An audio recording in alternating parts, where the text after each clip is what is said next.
Hello, everybody, and welcome to this special edition of the Big East Rewind. I'm Chuck Everson, your 7-foot host from Villanova University, and my partner, as always, my main man, the sensational Sonny Spera, DDS. How are you, Sonny? What's going on? How are I'm you? good, Chuck. You still continue to surprise me, man. There you go. I just made that up right there, pal. I knew you did. So listen, it's March Madness time. It's that time of year. What are some of the good teams? What are some of the great teams you think of during March Madness time? Well, we're gonna go back to our days, right? So I'm gonna sure. say, it was Georgetown, North Carolina, Houston. Yeah, all good. North Carolina State, NC State was Jimmy in that V, mix. we had Witt on, right? Right. The Yep. greatest air ball ever shot in the history Best of air basketball. ball ever. That's right. Right. And then we'll put Villanova in there, as hard as it is, just put it out. Well, we weren't great. Let's just call it the way it is, especially to our guests today to know. So let me ask you this. Did you get over your Hoya paranoia? Have you gotten that out of your system now? Well, I have a lot of Hoya friends. I have a lot of Hoya friends, but the paranoia runs deep, man. That runs deep. Well, I hope, listen, you better find a cure quick, because we are honoring today. This is a day of celebration, Sonny. Yep. The day we are celebrating the 40th anniversary. I can't believe it. The 40th anniversary of the 1984 NCAA champs, the first championship team in the history of the Big East Conference, the Georgetown Hoyas. You believe it? So I can't even listen. And I say we're celebrating. That's from a Wildcat and an Orangeman saying that, Sonny. That's something to say. I never thought I would hear those words coming out of my mouth. And we're going to lose our cards. Like, we're not going to be welcome back. I know. So without any further ado, let me introduce today's starting lineup, Sonny. At the swingman, number 24, the great Billy Martin is with us. How are you, Billy? I'm doing fantastic, Chuck. Thanks for having me. Absolutely, pal. And in the middle, number 50, the enforcer, the intimidator, Big Mike Graham. How are you, Mike? Hey, Chuck. Hey, Sonny. How y'all doing? Thanks for having me. Doing great. Soon to be the DC enforcers. We'll talk about that. DC enforcers. We'll talk about that too. No, DMV. We'll talk later. Okay. This guy was the #1 player in the country coming out of high school and was a freshman on that great team. Number 34, the great Reggie Williams, my pal. How are you, Reg? Guys, how are you guys? And great. last but not least, doing pretty good. I got to give the senior his due. And the captain of the Hoyas, number 22, the defensive extraordinaire player, Gene Smith. How are you, Gene? I'm doing good, Chuck. I'm doing good, son. Thanks for having me. Absolutely, pal. Absolutely. Can you guys believe it's 40 years already since you guys did that? 40 years. That's unreal. I'll tell you something. I'm looking at you. Not much has changed. The only thing that's changed is the haircuts around here, except for Graham. Graham's got the exact same haircut he had 40 years ago. Other than that, everybody else has got different hairstyles at this point in time in their lives, right? Yeah. I'm a little jelly, Chuck, with all that hair you got going up there, man. Can you believe it? I'm lucky. That's making me feel so sort of. You look at Sonny. You and Sonny got all the hair, man. Sonny, what's up with that? Well, listen, it's gray, but I'll take it. You know what I mean? So I think good, dog. You have the little bit. If you had a little more, we could tell how gray it is, Billy. You're rocking the stripes, though. Gotta admit though, Big Mike softened a little bit. He's gotten a little softer. Oh, yeah, a lot. Listen, man. it's a good thing. It's a good thing you're a number of states away when you say that, Sonny. You're not in the same room with the man. You know what I'm saying? No, it's true now. When you get a certain age now, when you can't do certain things, right now I can't even jump off a sidewalk, so I'm just chill. None of us can. Don't feel bad. Right. But I watched you guys play today, and Mike, you cleared out space with those bows, man. And I know, your elbow wingspan was the same as some people's arm wingspan. When you got aboard, man, you just went right through, and whoever was there, get out of the way. I watched 3 or 4 games of you guys today to get ready for this because we are professional journalists, right, Sonny? We are We are professional journalists, and we do our due diligence. So I watched the Final Four, and I watched the Big East championship game, and man, you cleared out space, pal. I tell you what. No wonder people are still afraid of you. Well, no, I mean, did I pivot? Did I pivot when I rebounded? Oh yeah, you did. Okay, well, yeah. then I'm not saying it was illegal, I mean, Mike. Don't you I'm not didn't saying have it to was pivot. dirty. I didn't say it was dirty or anything. All I said is you cleared out space. You didn't have to pivot. I didn't say anything derogatory, Michael. Okay. Don't worry, we're good. No, I just had the real skinny arms and the pointy elbows. So yeah. Oh yeah. They sort of look dangerous, but they wasn't no harm. But wasn't no bite to the bark. Hey, you weren't on the receiving end. Yeah, well, you cracked Patrick in one of those games. I don't know if you realize that. You hit Pat in one of those games. He almost went down. He staggered, but he didn't go down, much to his credit, So anyway, let's get this rolling. You guys start in 83, you guys lose to Memphis State. All right, Mike, you and Reggie weren't there yet, but Billy, you and Gene were, all right? And you come out of that and you're getting ready for your next season. What's Thompson saying to you guys from the end of that season to the next season? Did you guys, because you just came off, you guys both played in the Final Four in 82, in the final game, and lost the heartbreaker to a guy named Jordan, right? And then in 83, you lose to Memphis, and now it's 84. What's the mindset going into the 84 season? Well, you know what? At the end of that 83 year, when we lost to Memphis, a couple of things became clear because, at that time, there were a lot of teams with two big men. You had Kentucky, you had St. John's. I mean, just a long list of teams with two big men. And we played against a Memphis team with Keith Lee, and they had another guy about 6'10". I think his last name was Phillips. And we went through our whole list of forwards, and we were all about 6'7", 6'8", and none of us were big enough. And I think going into the next year, that was an emphasis on the team because he must have brought in 3 or 4 power forwards that year and centers, 6'9" and up. And that proved to be the formula because, when we got down the road, against Kentucky, with their 2 7-footers and their 6'9" small forward and Kenny Walker, we needed that.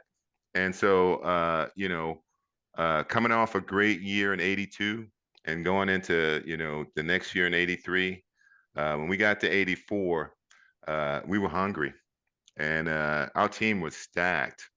I don't know how much research you guys have done, but, I looked down that roster of players and, there were 6, 7, 8, NBA caliber guys, 4 or 5 of them that had to come off the bench, including myself. Yeah. It was just, it was a fantastic year. But our mindset was that, it was win or bust. Well, it was you go to your point, Bill. You go 10 deep on that team. You're maybe 11 or 12. The 4 guys that are here and Horace were the guys that came off the bench on that 84 team, and I was like, I would love to see the first 5 play the second 5 at practice just to be a fly on the wall for that, because that had to be crazy. Because the second group is every bit as good as the first group. Yeah. The only thing I was going to add, when Reggie and Mike got there, it kind of goes unsaid because of the way we played and the way Coach Thompson recruited. But when Reggie and Mike got there, we had 7 parade or high school All-Americans on that team. Yeah. So it was definitely talented. We hear a lot about how we played, but we were stacked, and practices were more fun than the games. Practices were bloody. That was the thing. That was the thing. That's what fueled us, because there were so many talented players, and there was only one ball, and only 5 guys could be on the floor at a time. When you got your chance, at least from my point of view, because the year before I had started every game. Right. And early in the year, he told me I would never start another game that year. But, I had a choice. I could pout about it, or I could, suck it up and compete. And so in my mind, that year was my best year, even though statistically it may not have been. But in terms of, production per minute, some of our practices, I'm telling you, you'd have thought we hate each other. Going after rebound, a loose ball. It was ugly sometimes. It was ugly, but it was competition. After that, after practice, we were cool. We all had a common focus. The idea was to do whatever it takes to win, and that was the focus. And and we did that every day. And Reggie, I want to ask Reggie a question. Go ahead, Sonny. So Reggie, you're walking into this as a freshman, right? And we joked a little bit before. Your demeanor is definitely a little more soft spoken. Your game talks. What did you feel like walking into this environment now? And did you feel, okay, I'm the best player in high school. I'm walking in. Our expectation is to win a national championship. How did you feel about all that? I felt pretty good about it. I knew the team. I've been watching the team for a couple of years. When they lost in '81 to Carolina, and actually when they lost to Memphis that next year. And it wasn't that many pieces away, like Billy said. We just needed a few more pieces, and we could win a national championship. So I always felt that we could win a national championship my first year because we had the players. They already been tested, been in the Final Four, been in the championship game. So they was tested and just a few pieces away. And I thought that with adding myself and Mike, that we could get there. So I told Miss Philin from day one, I said, we was going to win the national championship. And she said, "Sure, you sure?" I said, "Yeah, we're going to win it." Well, it's a Joe Namath promise right there, man. Yeah, right. Who knew? We didn't know that. So now you guys start out October 15th. Back then was the first day of practice. You guys are coming out. How does the dynamic start up? How is the dynamic in the gym with Thompson, with Patrick, with the guys that are returning, and now you got Mike and Reggie in the mix as freshmen at that point? How did that change some of the dynamics of what you guys have been doing? Well, it's simple. At Georgetown, there was a hierarchy. I mean, the older guys had experience. They had won before. They had been to the finals. Reggie and Mike, when they came in, they pretty much had to earn everything every step of the way. I can't remember exactly how things went, but I can promise you neither one of them played as much as they wanted to from the start. Yeah. And but after all the fights and the competitions and all that stuff at the end of the year, you can go back and look at the tape and see who's on the floor and what happened. But their freshman year, they weren't coronated or given anything, and they accepted that. They did. There was no whining about playing time. Yeah. We competed, and we all got better. And that was really the key to our season because, well, you can go back and look at the tape and see what they were like at the end of their freshman year. Oh yeah. The real shame of it is that they didn't get to grow the way we grew, myself and Anthony. And playing with Gene for 3 years, and Freddie, and playing with Pat for 4 years, you develop this kind of chemistry and continuity. And Reggie, I'm sure, was disappointed when he didn't get to spend more time with Mike, because Mike was a difference maker. Anybody that played against him at that time knew it. And that year was special. It was special because of that, because nobody wasn't giving them anything. They had to earn it. They had to earn it. Mike's middle name was No Apologies. So how did you guys take that? What were you guys, Reggie and Mike? What did you guys think when you came in? Did you think you were going to step on the court and start playing right away? And how did you feel when it didn't maybe go the way you wanted it to at the beginning? For myself, I really wasn't even thinking about that, Chuck. I just wanted to be a part of the team and win at that time. As a freshman, we already had guys, Billy, Jean, Pat, Mike, David. They already been there. They was tested. You know what I mean? So I just wanted to play. I didn't want to sit the whole year, but I wanted to play. You know, it was an unselfish team. You know what I mean? We disliked each other during practice, and it wasn't no fist fight or anything like that, but we played hard against each other, better. And but it wasn't it wasn't a whole lot of guys. You know what I mean? It was more me, more team oriented. I got a question. In practice, did they go like first team blue, second team gray? And then how intense were those on-court battles? Big Mike. They were really intense. Miss Michaels had her work cut out for her, basically. A lot of guys would come up hurt and everything. I remember a time out in Seattle, we practiced so hard. I don't know where we were, but I know the gym was cold. And Patrick went up for one of those signature dunks, putting it behind his neck. And my dumb ass go up with him and catch him, catch it and takes it off the rim and put him on his ass. And coach called the practice over. That's how intense it was. We were ready to go home. I know I was ready to go home because, during that time, they used to send Mike Riley in the back of the bus and I'm back there crying, missing my people at home. So, Mike, to follow up with that, so at what point?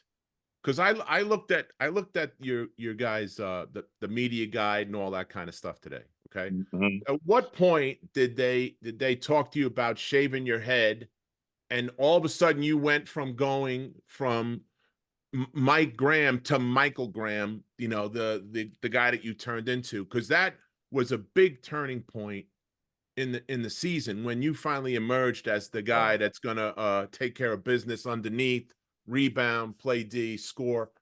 What was that point for you when that flipped? Well, it started way back, Chuck. Yeah, I mean, you don't even have time, for it to go back so far. But it all started. I wore a bald head. The reason why, because I didn't like my mother combing my hair. It was real curly and nappy. So I cut it bald in high school and started wearing it. When I got to campus, that's some inside scoop right there. Yeah, that's it. But you had hair in your picture in the yearbook, Mike. Well, I had to let it grow at one time because now, and this is the honest truth. Miss Finland said that I was scaring people on campus. Okay. But when I go in the gym, Billy, why are you laughing? And what did Big John say? Right? We need that. Keep it. Don't change it. We want you to play that way. Gym, I'm hearing Coach Thompson. Well, if you don't cut your hair, I'm gonna send your ass back to Southeast. So I had a choice. Okay. Fair enough. So I started cutting it again. So I mean, you're trying to change me. I just couldn't do the thing with hair. I just couldn't. So Gene, it's your senior year, right? This is your senior year, and this is your chance at redemption, right? You got two great studs coming in. What was it like for you wearing that hat? First of all, I want to just thank you guys for doing this. Any opportunity I get to spend with gentlemen that we went through fire with, went through wars with, is a good day for me. Yeah. And it's hard to believe it's 40 years. 40 years, man. Oh, wow. But to comment your question, and I think everybody touched on it. I mean, we had a system at Georgetown, whether we liked it or not. And that system was developed by Big John. And you found your way to be successful in it. I had played with Billy for so long, and the fact that Billy came to Georgetown after I got there was not. I didn't have anything to do with it. It's not like I called up Bill and said, "Yo, you got to come over here," because I was lucky to be there. But him coming to Georgetown was the biggest thing for me. It meant a lot for me. Meant a lot to me.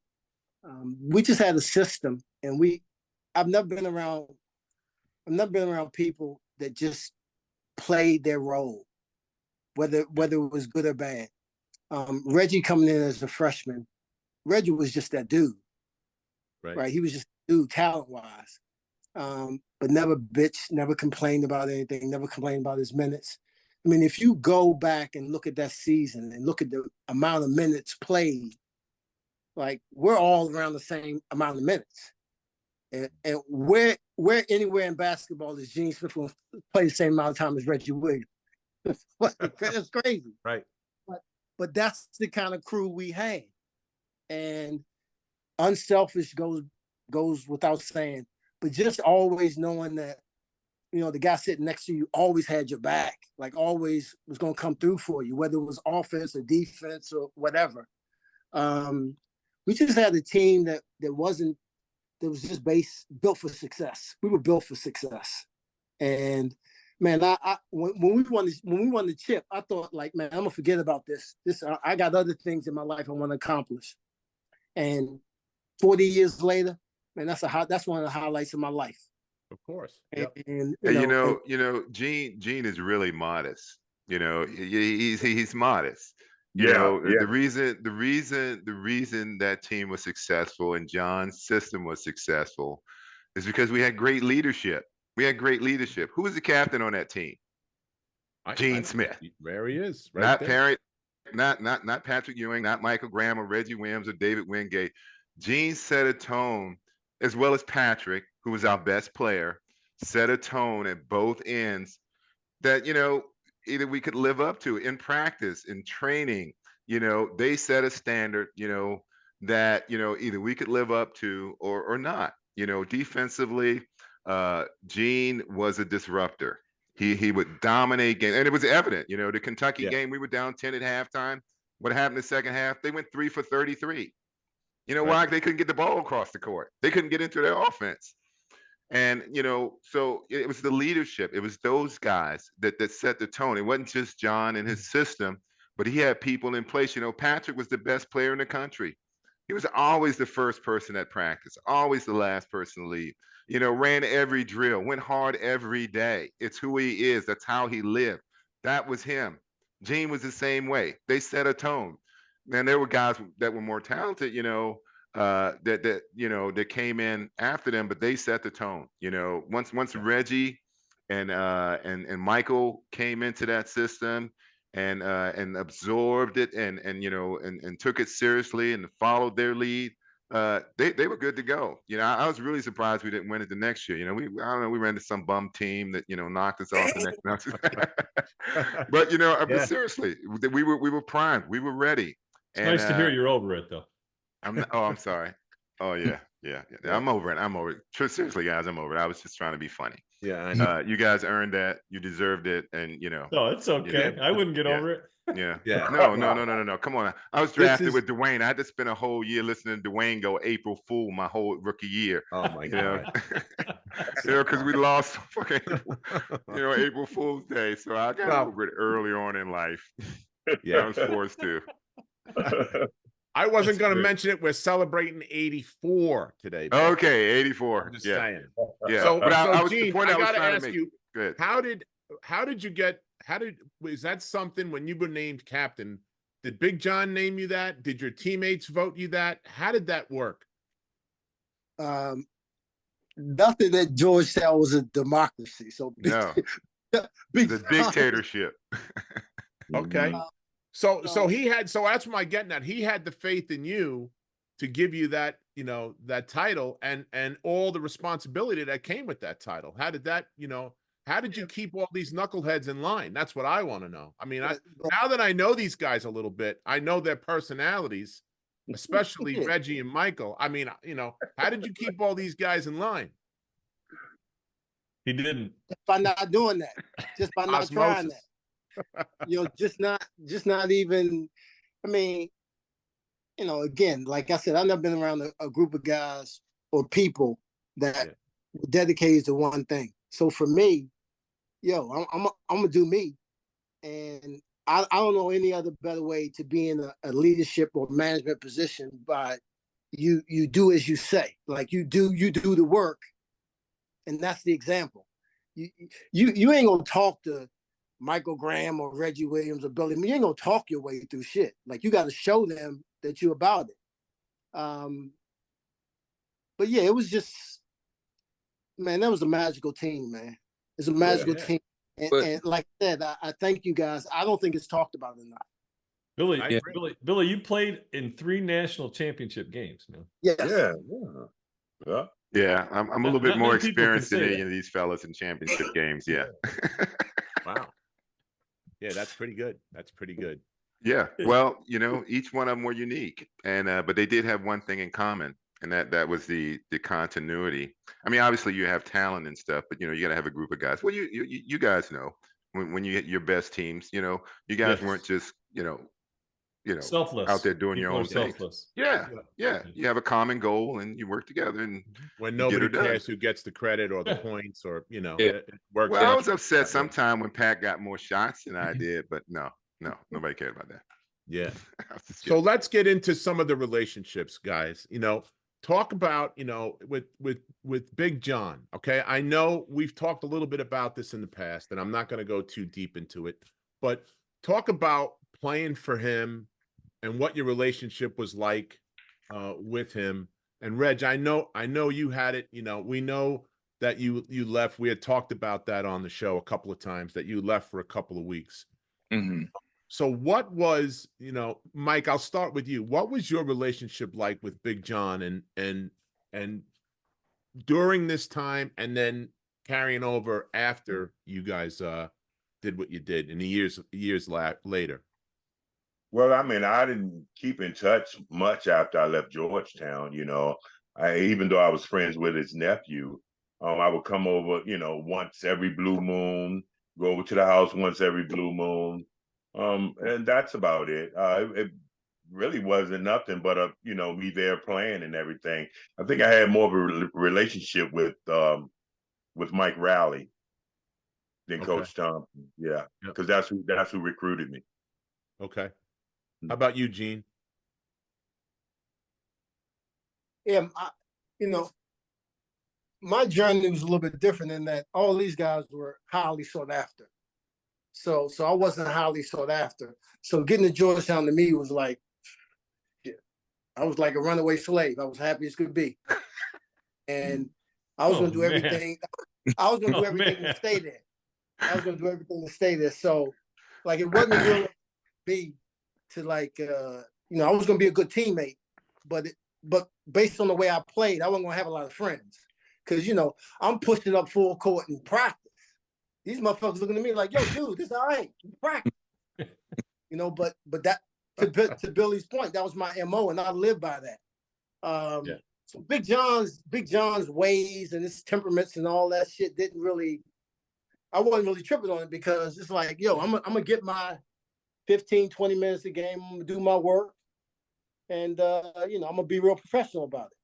So but again, it was a magical time. I think this conversation is different if we went in 82, we went in 84, and we went in 85. Yeah. We went 3 chips in 5 years. I mean, that's a program.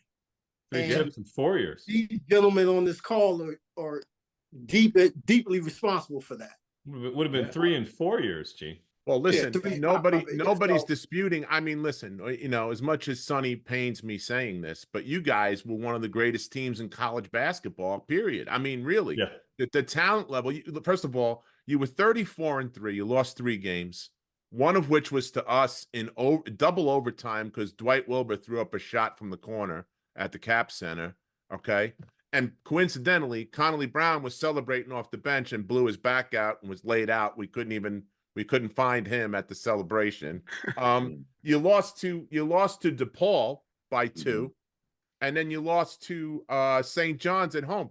For a grand total, you lost 3 games, guys, by a grand total of 8 points the whole season. That's pretty good. There's not a lot of teams that can say that, So when you say, about the team, it doesn't matter. At the end of the day, 40 years later, you were there. It's like you got to the promised land. You just didn't get over the last hump on a couple of them, but you were right there, right to the end. And in one of the games, the team had to shoot almost 80% just to get by you. So it tells you how great you guys were and are. So, I mean, that's why we're here doing this today, because you know, I think you're right, Gene, in that, you know, a lot of people don't talk about this particular championship. You don't hear the talk about this when you hear the North Carolina States and the ones that are, you know, the Dukes and stuff like that, you know. Go ahead, Reg. What were you going to say? No, I said, yeah, the Carolinas and Duke, you know, that's, you know, the America teams, I guess. But, you know, we were one of the best teams in college basketball, period. You know what I mean? Yeah. That's what I think. That's what I know. It was a team. It was like Gene said, a magical team.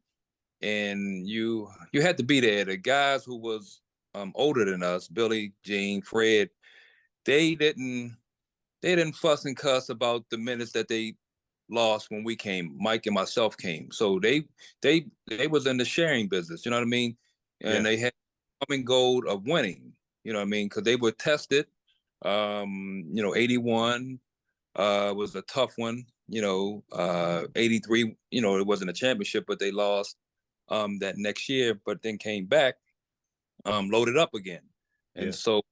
Guys, you know, play pro ball, you know, when young guys come in, older guys get frustrated and they, you know, worry about their minutes and, you know, their contracts. But this team here didn't give a damn about the minutes, and because we was going to contribute to one goal. And so that's why, you know, I love that team, man, because nobody bitched about anything. We wanted to win.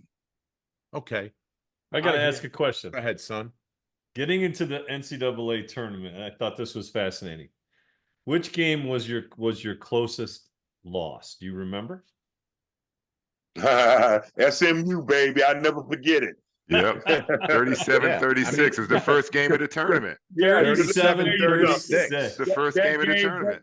That game was so close. That was the first time I really was scared because my knees were knocking. They were literally knocking. And I was like, man, I was freaking out. 36-37. But yeah, I remember that game. And you had to buy, right? Yeah, you had to buy. Yeah. And that's who you play. So you were heavily favored. Yeah. All I know is I had the 1-1 and I missed it.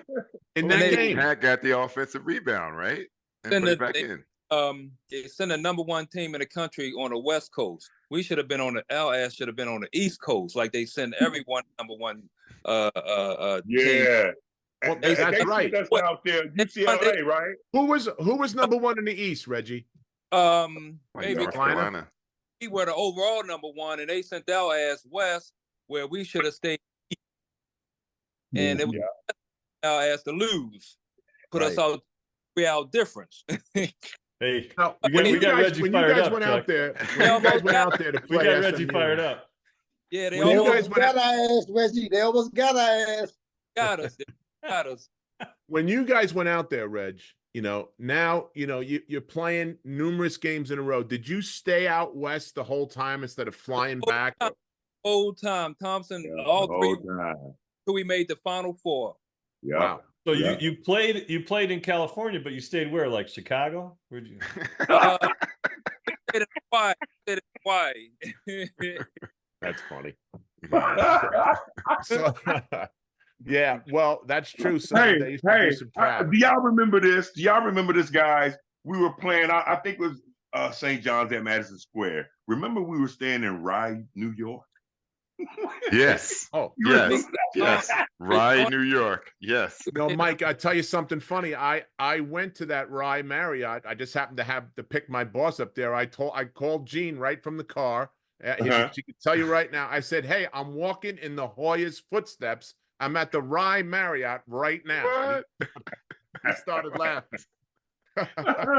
He knew. Good stuff. So let's go back a half a step though, because I want to talk about the Big East tournament first with the championship game between Sonny's beloved Syracuse Orangemen and you guys. Okay, so Syracuse squeaks by us by 1, and you guys smack St. John's, and now that sets up the big Saturday night game at the Garden. You know, intensity personified, the electric feeling in that building. We all know about that. We all talked about that. What was the game plan going into that game? guys. What did Big John talk to you guys about prior to that game going into that?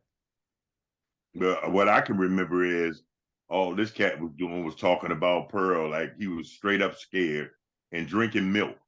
That's all I can remember. Drinking and wiping milk? the sweat off his face. John You know, liked so it. Coach Thompson liked milk. I knew the game, huh? No, it was good. Yeah. And that's all I remember. You know, I knew we had to win. That I did. And I was hoping I would get to play some. Well, you know, if I remember, that was a pretty controversial contest. You remember there were some well. people thrown out, some technicals called and rescinded, and you know, there's a lot of back and forth. It was, you know, we could have lost that game as well. We had a couple of calls go our way. You know, Mike tried to throw a punch at somebody, try to take somebody out. And it was the wrong guy. I got a bad mistake. I'm just glad you missed him, Mike, because I'm glad you had bad intentions, bro. You had bad intentions for this brother. And he wasn't no small dude. You know, Andre Hawkins was a big guy. Yeah. And you know, it got kind of intense. And Pearl was always a problem for us. He was always a problem for us. And they had other guys. I mean, they were stacked, you know, with you know, Raphael Edison. Yeah. They had the center, I can't remember his name, played in the league for a long time, big guy. Ron Cycli. Yeah, Cycli. Yeah. Yeah, I mean, they had a crew. And but I do remember us just barely getting by that game. It was about as well fought and as physical a game as we had played all year. It was nothing like the St. John's game. You know, when we played against St. John, it's almost like, you know, we could do whatever we wanted. But, you know, Villanova, Syracuse, it was always going to be a slugfest. You know, nobody was intimidated. Nobody was scared. And, you know, we just had to, you know, we just beat each other down. It was a terrific game. And we were lucky to get out of it. Yeah. I mean, defensively in the overtime is where you guys won the game, I think. You know, watching there's no question. You know, they had one field goal in the overtime period. I think that's, you know, the Probably interesting thing for me, Bill, I watched it today. I watched the game today. And they called a lot of walks that today aren't even close to being a walk. You know? And the other thing was Len Berman and Bill Raftery called the game, and Mike Gorman was the sideline guy, you know. So that was like the original voices of the Big East Conference. It was kind of royalty right there. Royalty. Yeah, to hear those guys call the game. And you know, and Pearl was just, I mean, he had a game against us the night before.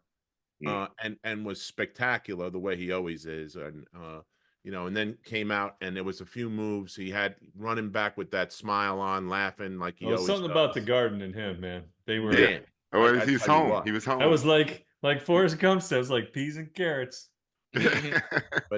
But at the end of the day, I mean, you know, it was you guys that started you guys really on your roll. I mean, you were rolling all year. You had 3 losses, but that really propelled you, I think, into the playoffs. The other thing that surprised me, and I didn't realize when I watched it, was I didn't realize Ralph started on that team.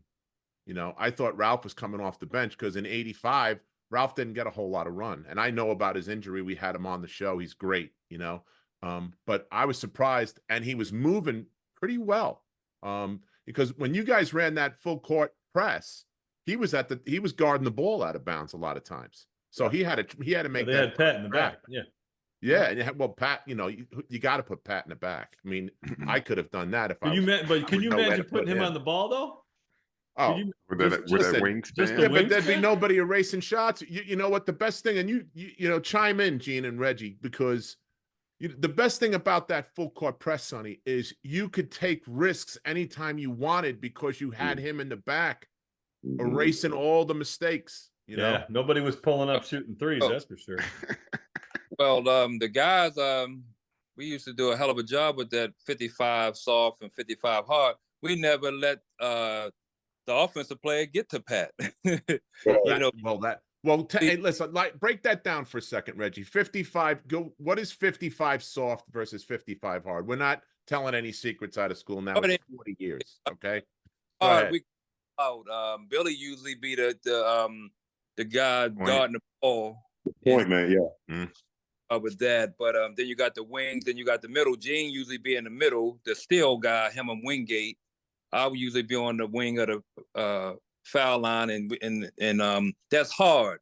If soft Billy would be at the free throw, and we Okay. just run time, make you run time off the clock or whatever. Reggie, we stagger, baby, Staggered. Oh, wow. There's a You know, word I ain't heard. Hey, I tell you something, as double somebody that played against you guys, you know, I have to tell you, I mean, the full court pressure was one thing, but then it kept coming in waves because you guys were so deep. And we talked about earlier with I'm talking to the whole second team. When you guys came in, it was like it ramped up the speed of the press and trap. Don't you think so, Sonny? Yeah, then you had to remember who the hell you're covering, right? Right. Oh yeah, yeah. Because you look and okay, Wingate's out. Oh, there's Brun. I got him now. I mean, who's like? You had to cover somebody. And I tell you the other thing about that game that I was telling Sonny before we started today. I didn't realize what a good shooter Mike Jackson was. Holy cow! He could knock it down. very good. I had no. I totally forgot what kind of shooter he was. If he had the 3-point line, him and Dave were knocking it down. Man, if there was a 3-point line there, he would have scored a lot more points for sure. Dave reminded me a lot of Raphael. He had the same body style as Raph. Who, David? David, yeah. Mm-hmm. Yeah, he did. Okay. So let's go now. Let's get down to the nitty gritty. Let's get down to the Final Four. You guys got Kentucky. The first game was Houston and Virginia. Houston wins in overtime, so you know you got the big guy coming up if you win this game. So coming into Kentucky, was there any nerves or anything? Because you guys did not shoot the ball well, especially in the first half. I mean, the first half, you know, Patrick was in foul trouble. He played 7 or 8 minutes in the first half.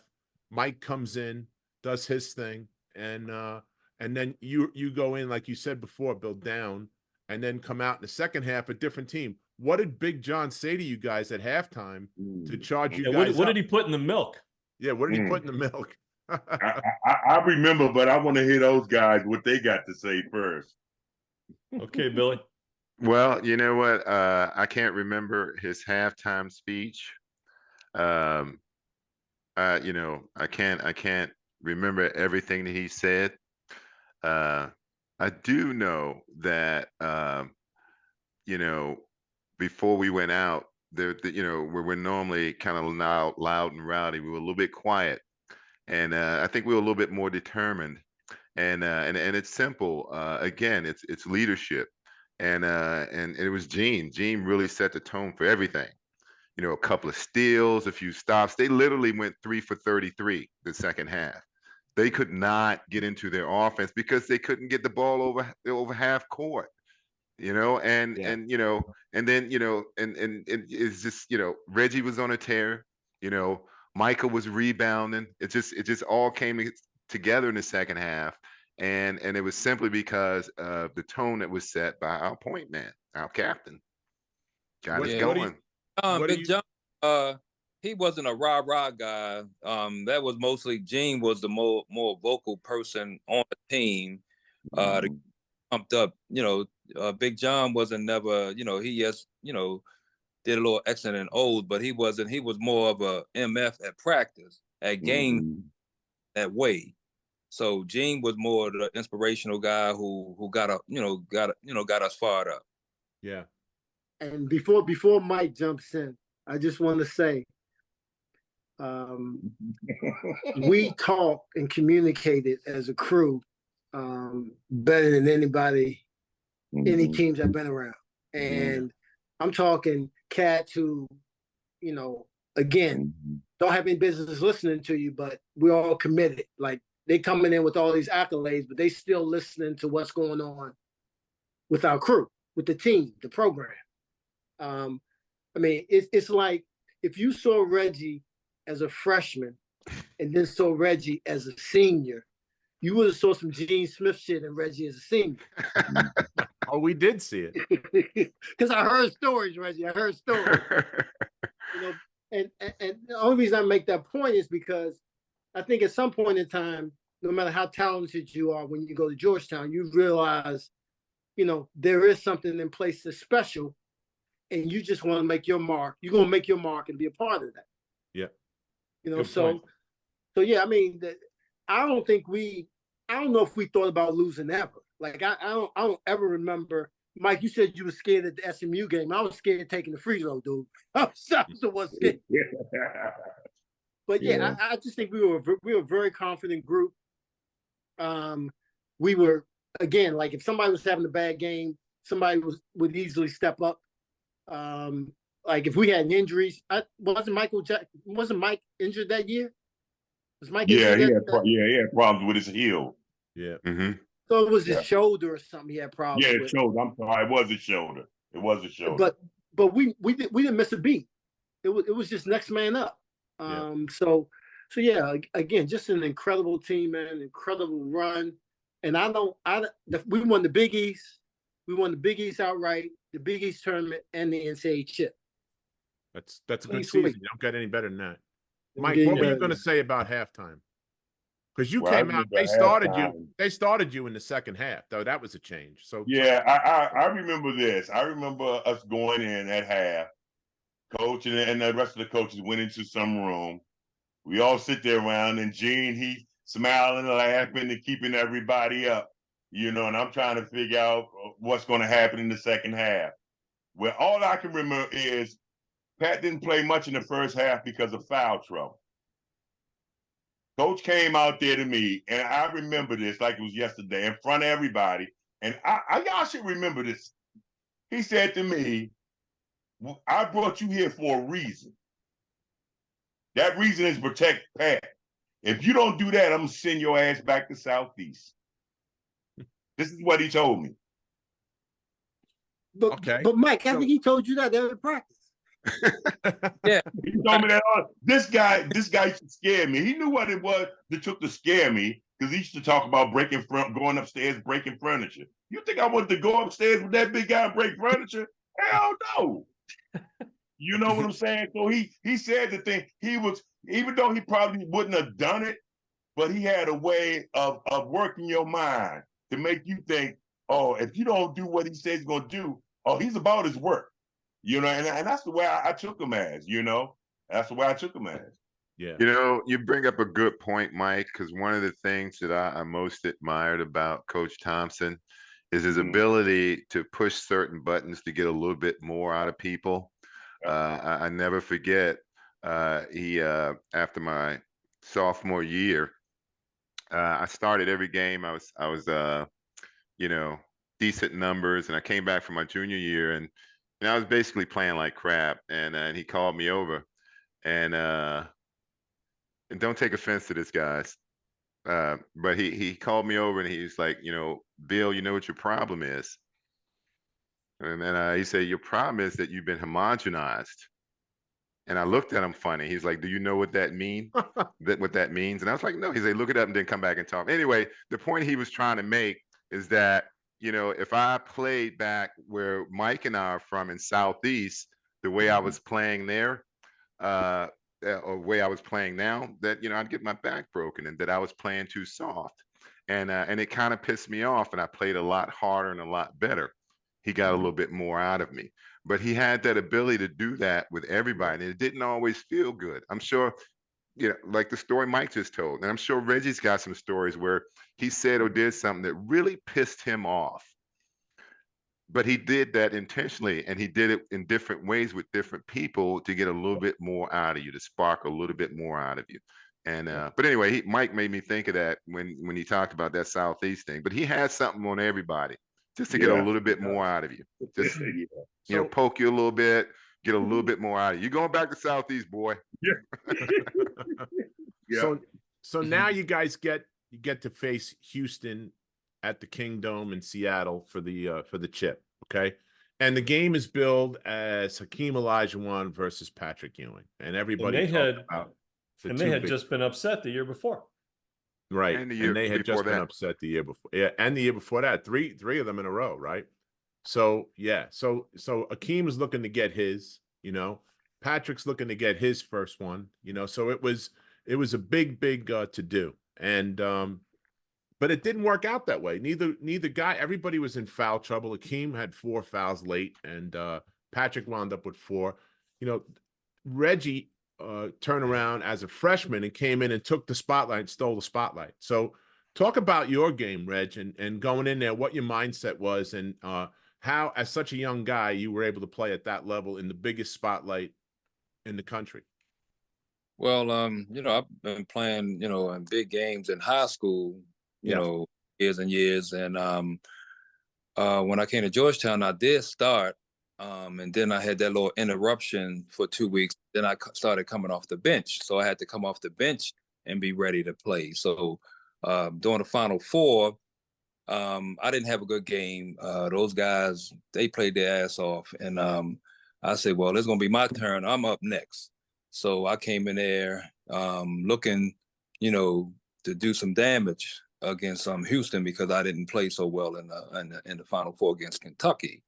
So, we were, I was ready. I was ready, ready for the moment, and we just played our butt off, man. We got that chip.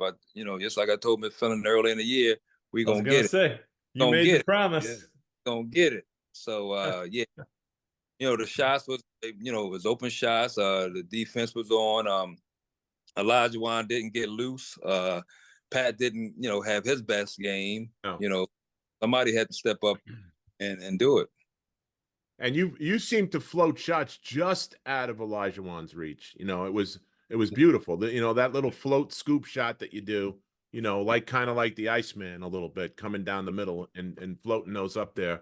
He was like just missing it on things. It was great to watch, man. I forgot all about that until I saw it again today. It was awesome. Yeah. So, I tell Reggie all the time, it's the only assist I could give him from the bench. So I got hurt. So Reggie got my minutes. Right. I was just going to ask you. So yeah, I was going to ask you about that at some point. You rolled your ankle late, right? Against Kentucky. Mm-hmm. Was it an ankle or an arch, Gene?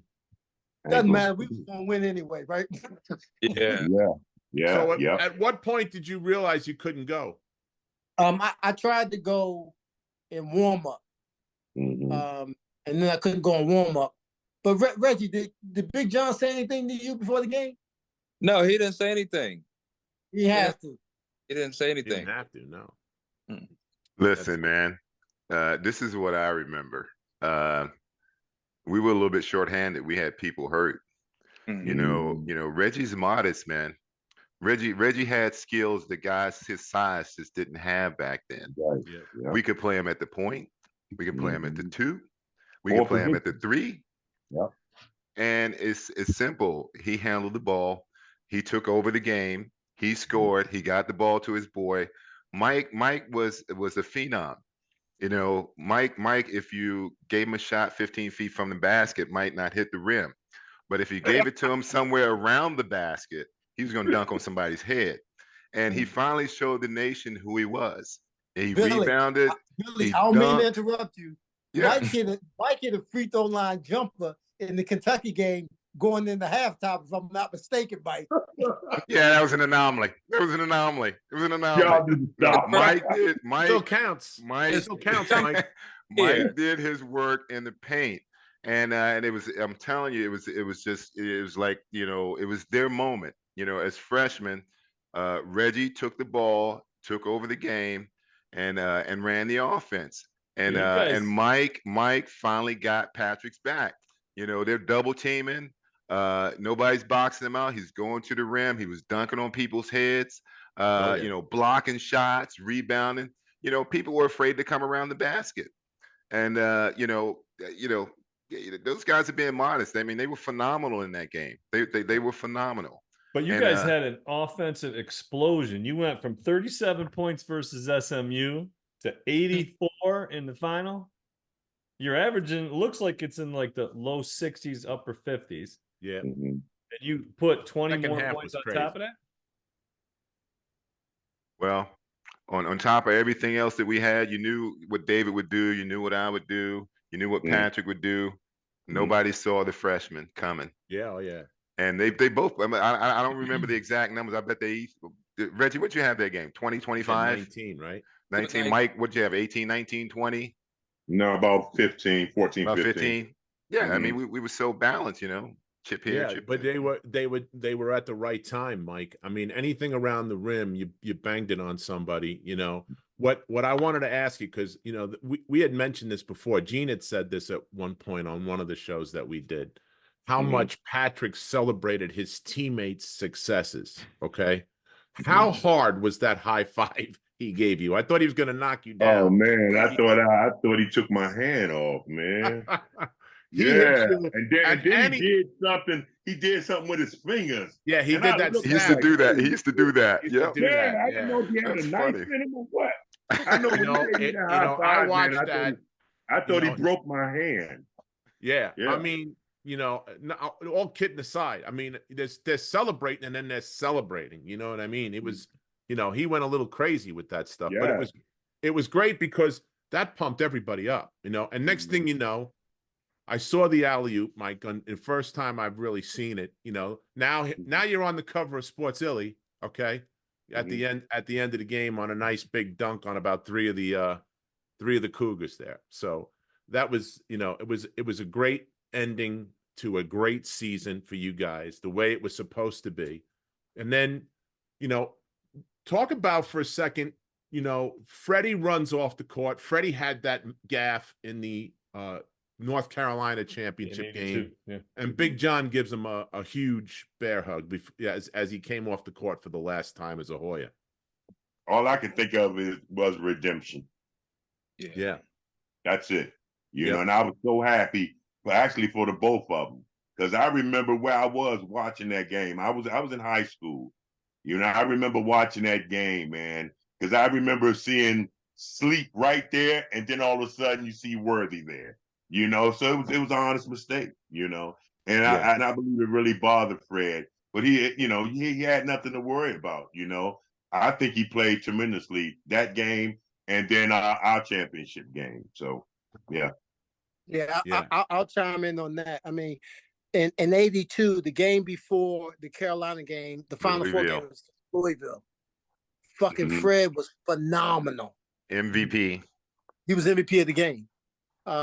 So the fact that we got the chance to win in '84, that's when you just go, the basketball gods were looking out for us, because I mean he deserved it. I mean? Oh yeah. Yeah. Look at who you played. I mean, that's the McRae brothers at Louisville, right? Well, you had the McRae brothers, Lancaster, Milt Wagner, Griffith, right? They had like 7 or 8, first round draft picks. I mean, just they were stacked. They were just so athletic. Yeah. But yeah. I mean, it was awesome. So now I saw there was you guys had talked in the past that you didn't really celebrate all that much, on the court. I saw Mike pick Gene up and give him a bear hug and pick him up off the floor. There was some of that going on. There was some love there.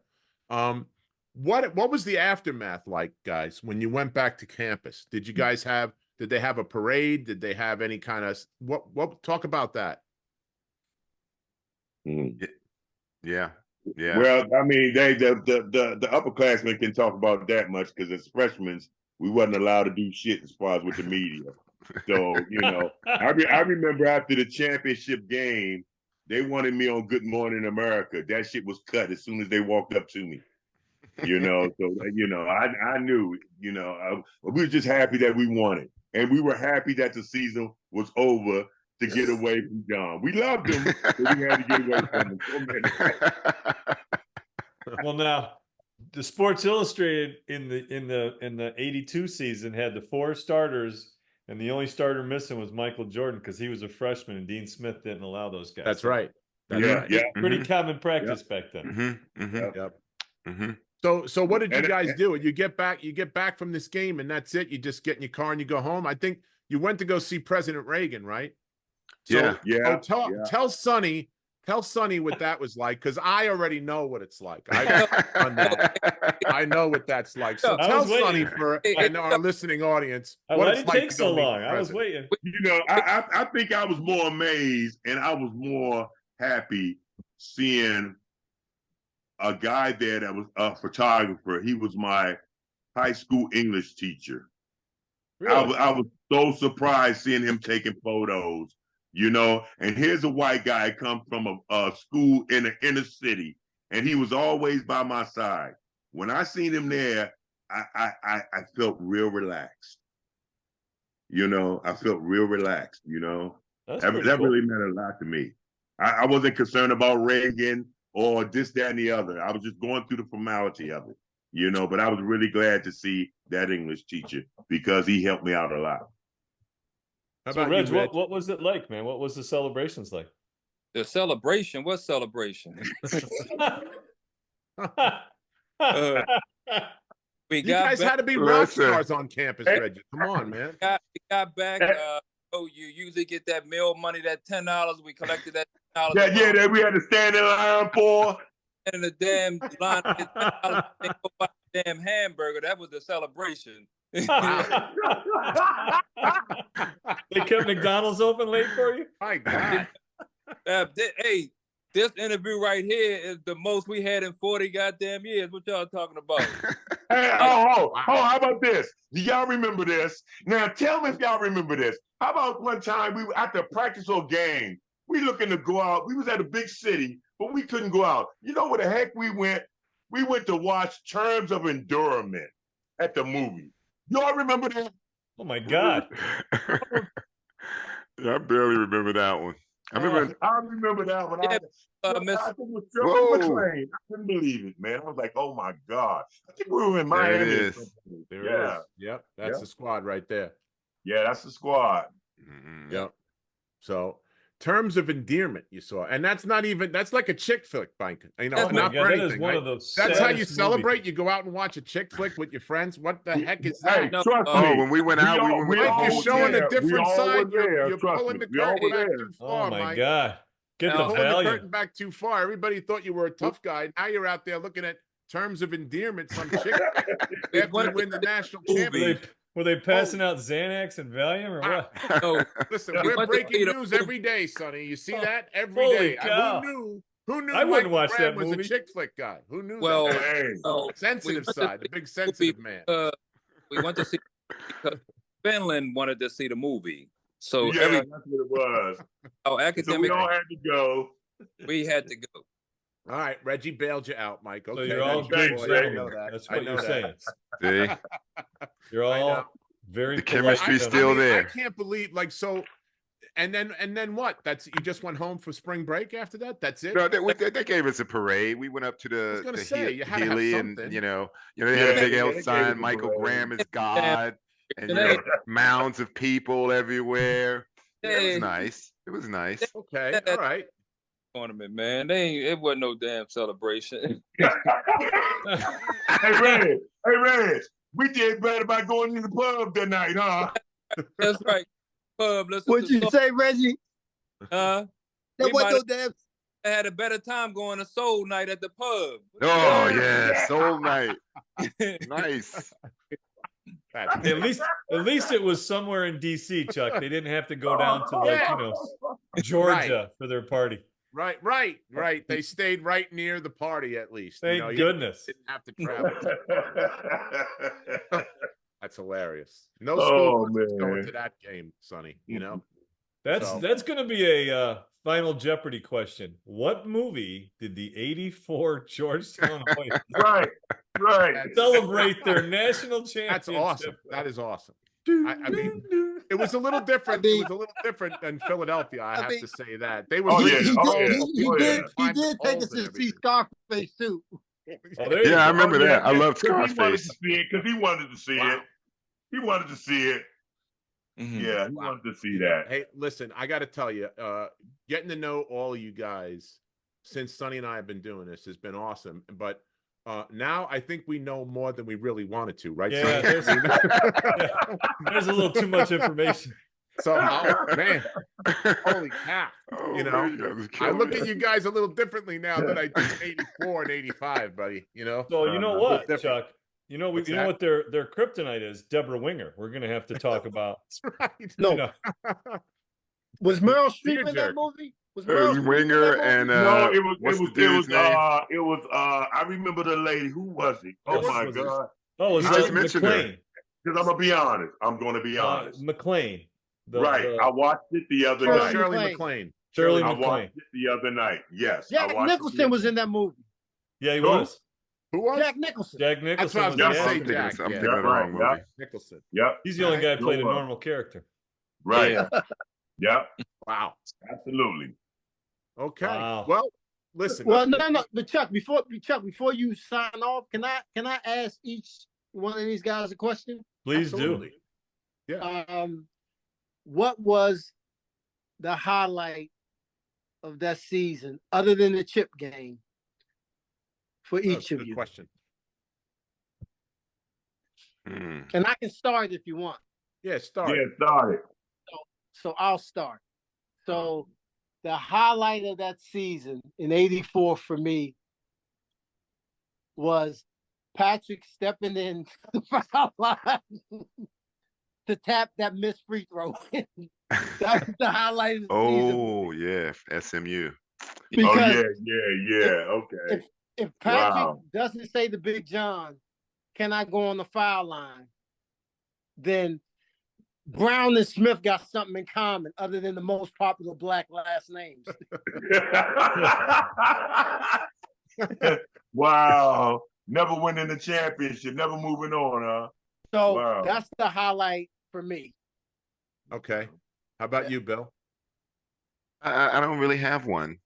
I Listen, it's a long season, Billy. You played 37 games. You can't Exactly. have. Yeah. There's not one. on. not really a highlight. Didn't have to be on the court. Oh, then it would be probably coming home.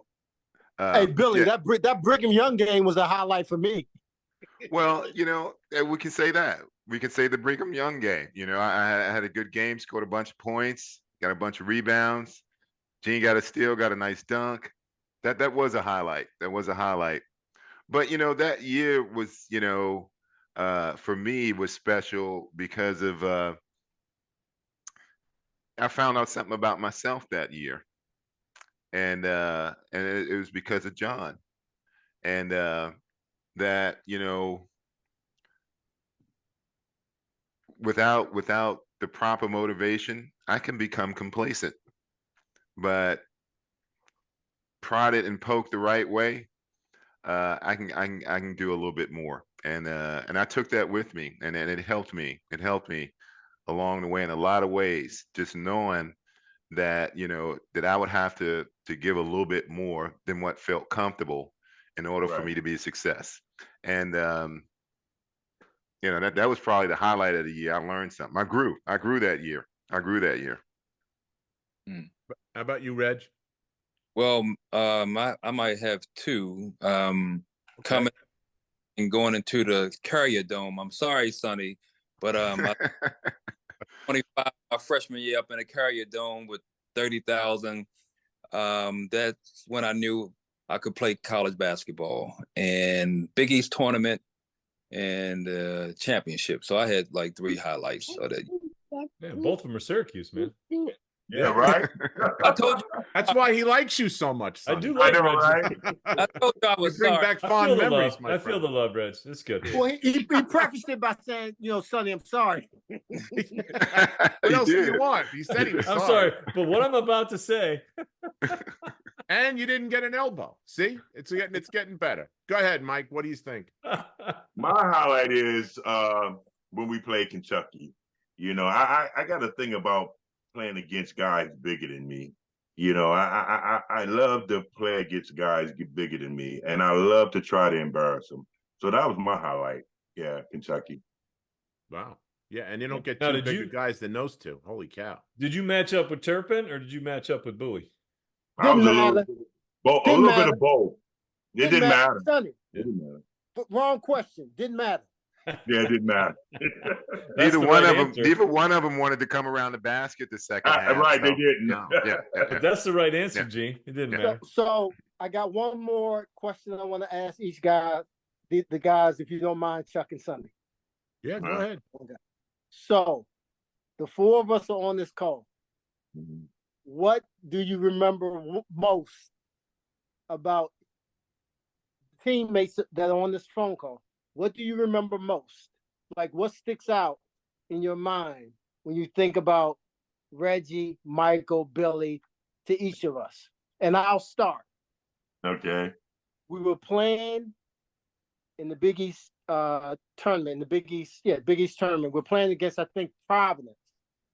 It was in the second, or we got a bye, so it may be in the second game. It's a fast break. Reggie's on the wing. Reggie's on the wing, or something's happening. Patrick's running the floor. I point to Patrick. Reggie throws the alley-oop. Patrick gets the dunk. It was just that connection, and it was with you, Reggie, that it sticks in my mind, because I wasn't, you know, I mean, it was like we were connected. I'm pointing to Patrick, and you throw the pass. Incredible. So yeah, that's my Reggie. Reggie's my guy. Go ahead, Mike. And then Big Graham, you picked me up in the garden. I was like, nigga, put me down. Yeah, I remember that. Put me down. And then Billy, I'll mention, it was the Brigham Young game. I got the steal, and you dunked on dude. Yeah. I couldn't ask for nice. anything more. That's it. I just wanted to do that. Okay. All right. Mine got to come with Reggie being my roommate. You know, and basically that was the only reason why I stayed up Georgetown, because of Reggie, to be honest with you. You know, we had this lady, I don't know where she come from, but we had a lady that was bringing us all types of potato chips, juices. We had a room full of stuff, right? So I'm hopping on the bus going back to Southeast almost every other day, and Reggie up there eating up all the shit.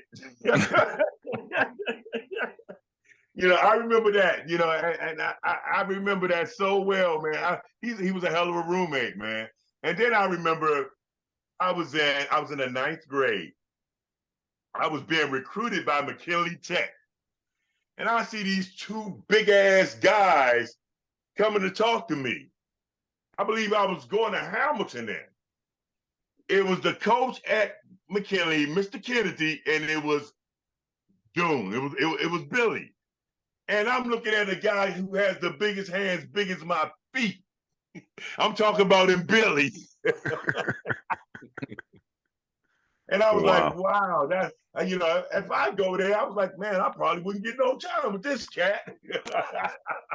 Yeah, so, and with Gene, man, it's like, it's all the time, man. It's all the time. No telling when I might hear from him and something might be going on or something. And that's one brother that I can really rely on, and I love you, boy. Yeah. Go ahead, Reg.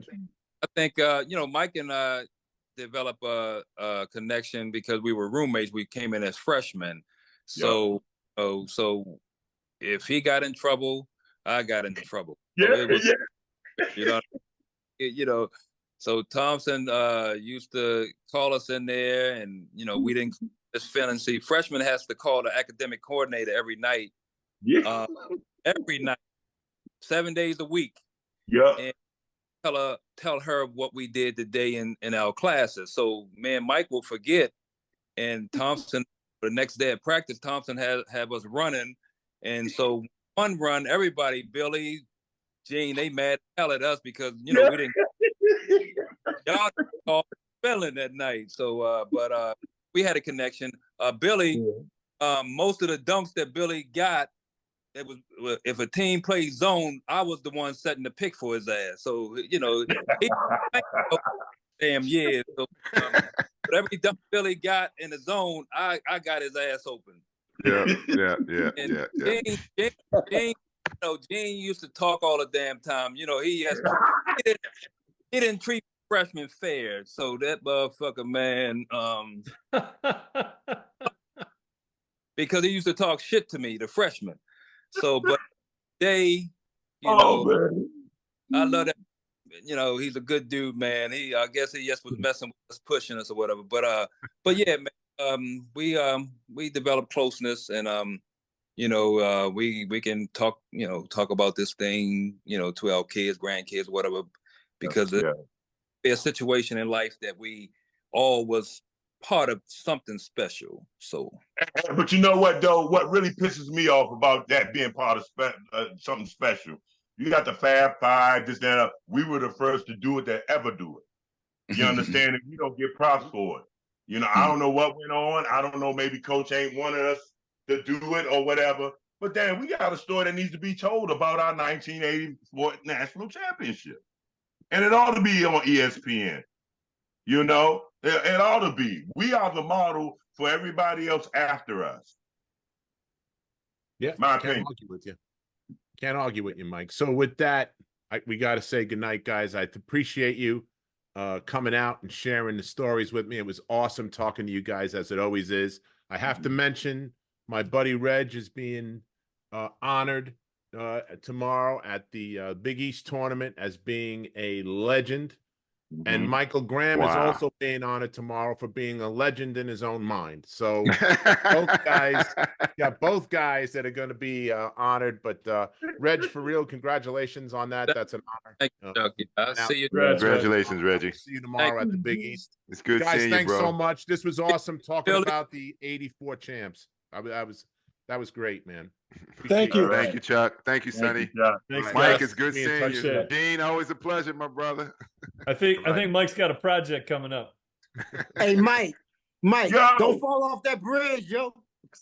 I'm not, man. I'm just trying. I'm scared of the height, man. I can't do it, man. All right, Well, guys. my brothers, be well. All right. All right. You've been listening and watching the Big East Rewind with Chuck Everson and Sonny Sparrow. The Big East Rewind is produced and directed by Nick Chico Chorus and Daryl Gurney. You can check us out on all things social media by putting Big East Rewind in the search bar, and check us out on our new website, www.bigeastrewind.com, and go on there and subscribe and be kept up to date on everything we do here at the Big East Rewind. Thanks for joining us, everyone. Have a great night. Thanks, folks. Appreciate you all. March Madness.